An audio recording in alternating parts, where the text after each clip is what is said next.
Greetings, y'all. All right, let's go to class right quick. So, today's topic is Rakshas and the Asuras and the Devas in the Hindu epic, in the ancient Hindu epic called the Ramayana. Basically, it's an epic describing us human beings, our prehistory, our future history. You see in the history that's going on currently. And what it breaks down to you is that there's two classes of divine beings that are battling each other, the Asuras and the Devas. And like I said, both of them are divine class beings. But one of them believe in a God and are mainly malevolent or benevolent, whichever one means to have wish good intention on another was benevolent. The Devas, I believe, are benevolent beings, or the Asuras are the benevolent beings, and they believe in a God. And so these are the spirits that are actually in mankind, the physical bodies, and the Ramayana explains the different. Take my shoes off. The Ramayana explains the different stages of humanity, cycles that we have been living in and that we're going to be living in, known as the yugas, the Sat Yuga, right? Kali Yuga, right? And so I think the Dharma Yuga, and so one represents the golden age, and so we have just came out of the Kali Yuga, which was, they say, was in the last 3,600 years, I believe, or the Kali Yuga. Each Yuga rules for about 3,000 years. And me, I'm the god Vishnu, which is known of as the restorer. And when the Kali Yuga is over, I bring in the Sat Yuga, which is the age of harmony and truth, which is one of the golden yugas, which is what we used to live under every couple thousands of years. So don't look at history as history was all clouded together. And you're like, why was we doing good at this point in time, and now we're not? Or why were they all doing good all back in the ancient times, and now we're not? No, there was always cycles and ongoing periods of time where different energies were brought in because of sun cycles, because of energy, and because of certain beings being born on the planet. So my last avatar of Vishnu is called Kalki. So in the dream that I was in, my Ma'at tattoo that I have on my right forearm, in a dream that I was in about like last year, there was these brothers that they was teaching. I was in the fourth dimension, and there was a white brother teaching to a black guy, and I was like surprised. I couldn't believe what I was hearing, because I was like walking down an alley in the fourth dimension, and I caught like in beside like one of the houses, in the cracks in one of the houses, there was like this something that looked like a laundromat almost, but like a checkerboard floor, and there was a white brother talking to a black brother, but the white brother was giving him the science, like on a spiritual level. So I was like, I was like, hold on, let me go in here. And then I was listening, when I looked down before I walked in, this tattoo I have right here, you see it's a Ma'at, a black woman with wings with the feather on her head, Ma'at representing balance and reciprocity. That tattoo was Kalki. It was a man on a horse with a sword. That's Kalki, my last avatar stage as Vishnu. Kalki, when it tells you in Revelations, and then behold, sat on a horse. In Revelation it says, behold, there was a being who sat on a white horse, and his name was called Faithful and True, and he doth judge and make war. So I've brought in this new age. I'm not alone. There's been many other beings that's been doing the work, the meditations. They're getting their sunlight. They're daily paying attention to the sun. Their constant teachings. Their constant striving for alkalinity, pH. But what I want to tell y'all today, class-wise, about these Rakshas, right, and the Asuras, basically look at like the Asuras and the Devas. They're battling, and it's all a family fight, and that's the family fight that we've been going through, all of us human beings. And as above, so below. It's also been going on in the heavens, because we are the heavenly beings who took the earth, what they call a new Nakai, Anunnaki. So, Rakasha, what a Rakasha is, or a Rakasha is a being that looks similar to like a dragon, but it's a spirit that all human beings have inside of them. Well, the real human beings, because you have symbiote humans as well, which I've broken down in my reptile imposter human video. But one of my friends recently explained to me what a symbiote was, because I believe he's trying to tell me that he is a symbiote, and that's why he's like always like he'll disagree with you, but he's only to bring you to a higher level, or he'll make it seem like he's making you frustrated. He'll be trying to doing random things, always being jolting in your face, like, or acting strange or whatever. But he explained to me why subtly, very subtly. He was like, "Do you know what a symbiote is?" He was like, "Do you know what symbiotic traits are?" And he told me it's like Venom from Spider-Man, how it latches onto its host, and it needs its host to survive. Cause I was like, a vampire? Do you mean like a vampire? And he was like, no. He was like, a vampire can feed off of his host and then go live and do other things, but then come back and feed off of the host. He said that a symbiote needs the host to live, like it needs, like just like Venom from Spider-Man. And I was explaining to him how melanin is very symbiotic. Melanin has symbiotic traits, explaining why it's the black goo from the middle of the stars. Soot, one of our oldest ancient Egyptian gods. Soot, the blackness, right? The black substance, the black goo, right? So like just like our hair in the night sky. This is all an example of soot or venom from the night sky, right? But you can turn off some of those symbiotic traits and become more of the host traits.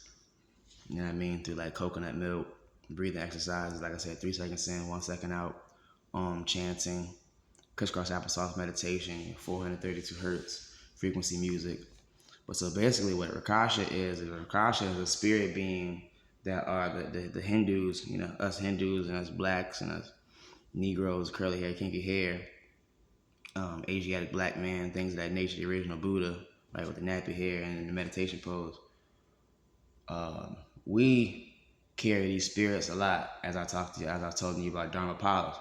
And what a Rakasha is, right? Because see, like, to be transparent, what a Rakasha is like, see, I had a phase where I didn't start off as a Rakasha, but then I got turned into a Rakasha, and then once it happened, I couldn't believe it, because I always seen like a parent or something like that was a Rakasha. You know what I'm saying? I'm like, well, I kind of understood they had a reason to be, but what a Rakasha is a spirit being that everywhere they go, the level of grief they carry around with them, they take a certain level of grief with them, and everywhere they go, every being they interact with, they make that being feel the same amount of grief that they felt, and the same amount of resentment or whatever. But sometimes not even, it's intentionally and unintentionally a lot of times. Like sometimes it's not even, it's naturally, they don't even mean to, but that's what a Rakasha is. Once y'all go do your homework and pull up what I'm talking about on this video, you'll see that Rakasha is actually a being that's been turned into something like that. Similar to a demon, but it's not. Rakashas are still like very like royal festive beings, not so much like fallen angels, like human fallen angel thought consciousnesses, which we know of today as like demons or jinn. But you know, I don't call them that, you know what I mean, because I'm working on making everything one again, right? So I'm working with all energies. But so the Asuras, and like I said, I got a Hindu book in there, so I would have to go look at it right quick. I don't know what page it's on though, so I'm not gonna try to waste this time for the video. So y'all will find out when you pull it up, because like I said, I always got the two mixed up. Which one was the one that served God, believed in God, and tried to always do right and prayed and everything, and which one didn't believe in a God and were battling their cousins who did believe in a God. And they say this is the ancient epic that we've been battling since the beginning of time. And so when you pull up these beings, they're like dragon beings, human beings, like Rama, Krishna, Sita, right? So we opening up the Anja chakra, you know what I mean, the third eye, right? The vessel, you know what I'm saying? Between the third eye, but I've been given the gift of discernment, so I don't say everything that comes into my head, because I can break down some deep wisdoms. But basically, what the Ramayana was about was Rama was going back to get his wife Sita, who had ended up being captured by this demon king and had been taken back to his land, his forest. And so Rama I ended up becoming the god Hanuman, which is the monkey, the ape god, the baboon, Tahuti. In ancient Egypt, Tahuti is shown as a baboon. In ancient Egypt as well as an iblis bird, not just the iblis bird, he's been shown as a baboon as well, Tahutimus. Yeah, I mean, Tahutimus. I mean, the baboon representing strength and wisdom. That's Tahuti, and also magic, because like you always see on the Lion King, you seen that the monkey, not only was he wise, but he was a shaman. He knew how to like summon the spirits, you know what I'm saying? Like, and he knew science and all that. Like, he knew science with mixing with certain fruits and stuff like that, keeping it on his tree, and like he knew alchemy. He was a real alchemist like Tahuti. So I'm Tahuti now. Once again, I used to be Tahuti when I was younger, but for a while, for a couple of years, I guess because I had to be a different god to survive the land mass which I was living upon. But now I'm Tahuti again after listening to certain elders on YouTube and certain master teachers. I'm Tahuti again, meaning infinite wisdom. So the number 8 is one of my numbers. And you know what the infinity symbol is 8. So I got infinite wisdom, supreme wisdom at 25. But I really have no age. I have an infinite age. You can't go forward or backwards or stay in the middle. I'm a complete, well-rounded being. This is why my school is up 720 degrees. You see what I'm saying? Because man is perfection twice over. 360 degrees, that's a perfect circle. Another 360 degrees, that's a perfect circle. And then not to mention the other circles you have all around your body, nipples and things of that nature. So I was telling my brother this, that back in the day I came up with this concept that man is perfection, 720 degrees. So now that I'm learning right knowledge, what they call right knowledge, 720 degrees, teach knowledge, Yashmal or Ishmael in the Bible, but Yashmal, the cousin of Yakub, the creator of the white race, on this planet, because that's been done on other planets as well. But on this planet, in the creation of the white race, Yakub, who said that who created a race that was going to be weak and wicked to rule over the Ebenoid race for 6,000 years, and will be given the ability to rule and the power and dominion to rule over the Ebenoid race, which has been written in Revelations, where it says, for 6,000 years, the 4 horsemen, the white horse, the red horse. Who do you think they were talking about when they said that? The gray horse, right? The black horse, and the pale horse. Who do you think they were talking about when they said that? They were saying Yakub was going to create a race that was not original to the original creation, but he was going to create it in labs from his own genes, grafting genes, and keeping lighter genes away from darker genes so they can eventually become lighter, and they'll be weak and wicked, and they'll be unalike. You know what I'm saying? They will be unalike. They say alike repels, unalike attracts. He noticed that, and I noticed that as well when I was a child. And but see, this is my direct lineage. The Denakil is our Yaqub's people's parents. So the Nation of Islam, if you want to find anything about Yaqub, you're only going to find it from the Nation of Islam. Only us brothers who have been around for billions and gazillions of years, meaning zero time, will be able to tell you about what has happened on our planet and on other planets. We're the only ones that can tell you because we're the only ones that know. We can access the Akashic records. We can learn about it online. And then when we learn about it online, we access it in the Akashic records, and we can go in a dream. We can go to a dream, go to sleep, and then come back and tell you our experience with what we read online. Right? But Rama was trying to go back and get his wife Sita, who had been captured by the evil demon king. I believe his name was Lanka. And Rama, now keep in mind, I've seen a Vimana in a dream recently, which was showing me the Anunnaki are back. The Hindus, who that was their main weapon craft that they rode around with, was the Vimanas. And I seen a Vimana flying over my old apartment, and I was sitting out there politicking with one of my homeboys, one of my cousins. So I was with the homeboy today.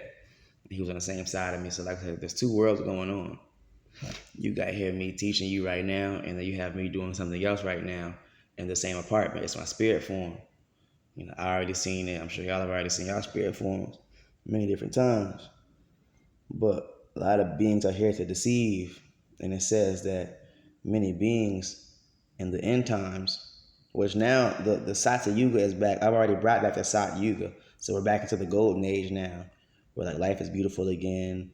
We have our main star that gives our sun light, Sirius, the dog star, where I come from and where blacks come from. Sirius, the dog star, Nibiru, or Planet X, some call Planet X. It came back in 2020 during the Great Conjunction. And, I have been seeing that second sun ever since 2020, but I didn't know that was my main joint that was back. I didn't know that was Sirius. Like I said, I'm a Titan Syrian.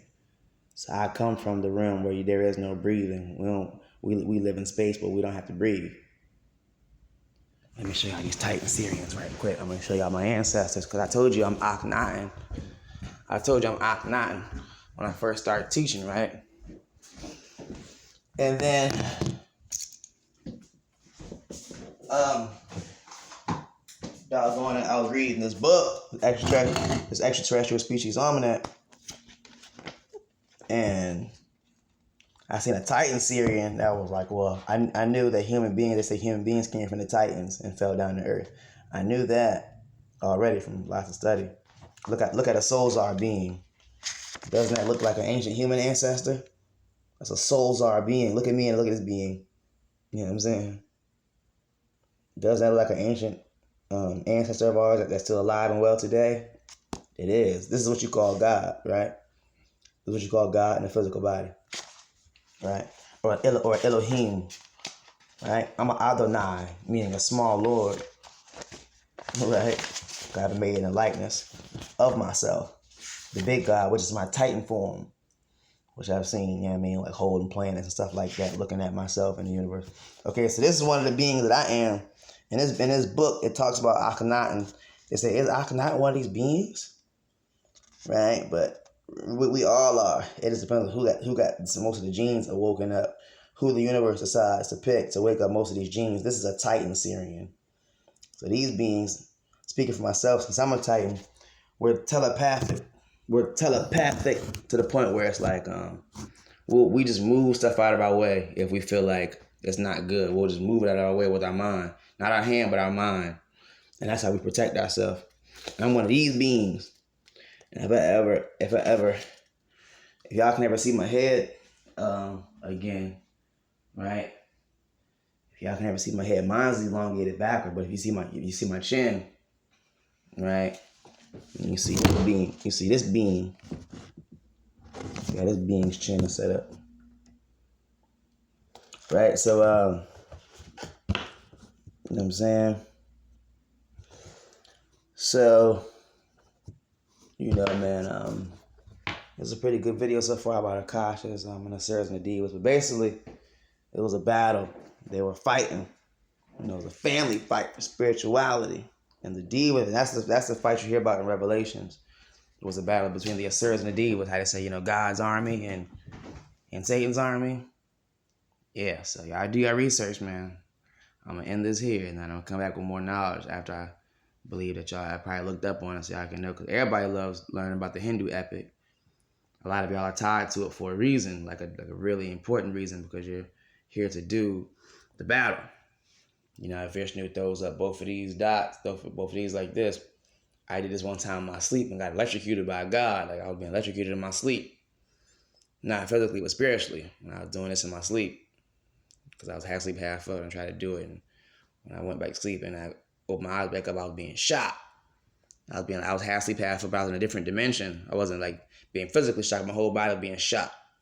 Like a taser, but it was being done by God. So, you know how powerful this is. And this is connected to the Sudarshana chakra. It's a weapon to kill demons when you throw both of them up. So Jimi Hendrix knew about this. That's why you see Jimi Hendrix poster. He had the poster with him and all the other faces on each side, and they were in the heavens. That was Rama. That was Lord Narashima. That's one of my avatars, Vishnu, as a man, half lion.